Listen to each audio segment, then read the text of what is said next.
Hi friends, குழந்தை பாக்கியம் வேணும்னு பல வருஷம் காத்துக்கிட்டு இருக்கீங்களா? உங்களுக்கு வந்து சூப்பரான 2 சாமி பாடல் தான் நான் சொல்ல போறேன். இதை கட்டாய நம்பிக்கையோட படிங்க.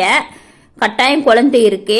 திருப்புகழ் வந்து செகமாயை உற்றேன் அகவாழ்வில் 1 நிமிஷம் பாட்டு இருக்கும். இந்த திருப்புகழ் வந்து அருணகிரிநாதர் இயற்றியது. இது ரொம்ப சக்தி வாய்ந்தது. தினமும் வந்து 2 பேரும் எப்ப நேரம் கிடைக்குதோ 1 தடவை 2 தடவை படிங்க. இன்னொரு பாடல் என்னன்னா, திருவெண்காடு பதிகத்துல கண்காட்டும் நூதல் ஆணும்னு ஒரு பாட்டு இருக்கு. இது வந்து 5 நிமிஷம் பாட்டு இருக்கு.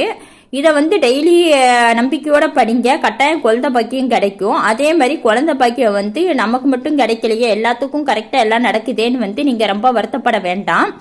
எதுக்குன்னா, நம்ம முன்னோர்கள் பண்ண கர்ம வினையினால தான் நமக்கு குழந்தை பாக்கியம் வந்து ரொம்ப தள்ளி போகிறதுக்கு வாய்ப்பு அதிகம் இருக்குன்னு ஜோசியர் வந்து சொல்கிறாங்க. நம்ம முன்னோர்கள் பண்ண பாவத்துக்கு நம்ம என்ன பண்ண முடியும்? நம்ம அனுபவிச்சே தான் தீரணும். நம்ம கர்ம வினை வந்து படிப்படியாக குறையணும். படிப்படியாக குறையிறதுக்கு வந்து இறை வழிபாடு தான் நம்ம பண்ண வேண்டியது இருக்கு.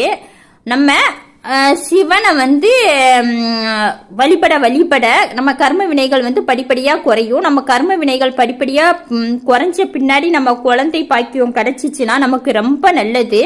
குழந்தைக்கும் நம்ம குடும்பத்துக்கும் எந்த ஒரு அசம்பாவிதமும் எந்த பிரச்சனையும் வராமல் நீண்ட ஆயுள் ஆரோக்கியத்தோடு இருக்கலாம்.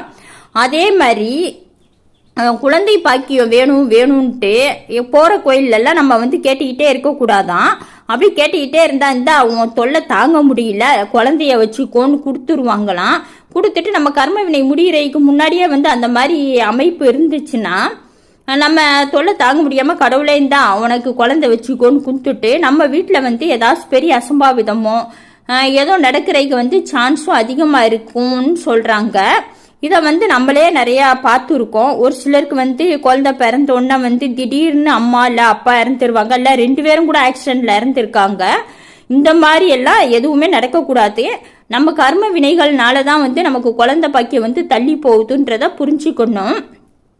நிறைய பேர் வந்து ஹாஸ்பிட்டலில் போய் செக்கப்பு எல்லா இதுவும் பண்ணியிருப்போம். ஆனால் எல்லாமே நார்மலாக தான் இருக்கும். எந்த ட்ரீட்மெண்ட் எவ்வளோ லட்சமாக செலவு பண்ணாலும் சக்ஸஸும் ஆகாமல் நமக்கு காசு தான் பெரிய ஆகும். இதுக்கெல்லாம் போய் ஜாதகத்தை பார்த்தா நம்ம கர்ம வினை தான் காரணம்னு சொல்லுவாங்க. இல்லை முன்னோர்கள் வந்து பண்ண பாவங்களும் பித்ரு தோஷமும் இருந்தாலும் இந்த மாதிரி ஆகும். அதனால ரொம்ப நம்ம வந்து கவலைப்படக்கூடாது. ஓம் நமச்சிவாயா ஓம் நமச்சிவாயான்னு டெய்லி வந்து ஓம் நமச்சிவாயா மந்திரத்தை வந்து சொல்லிக்கிட்டே இருக்கணும். அடிக்கடி நிறைய சிவன் கோயிலுக்கு போகணும். அதே மாதிரி நமக்கு கடவுள் என்ன குழந்தை கொடுக்கணும்னு நினைச்சிருக்காரோ அந்த குழந்தை கொடுக்கட்டும்னு நம்ம பாட்டுக்கு விட்டுறணும். எனக்கு ஆண் குழந்தை தான் வேணும், எனக்கு பெண் குழந்தை தான் வேணும்னு வந்து நம்ம கேட்கக்கூடாது. அப்படி மாறி பிறந்தாலும் நல்லாவும் இருக்காது.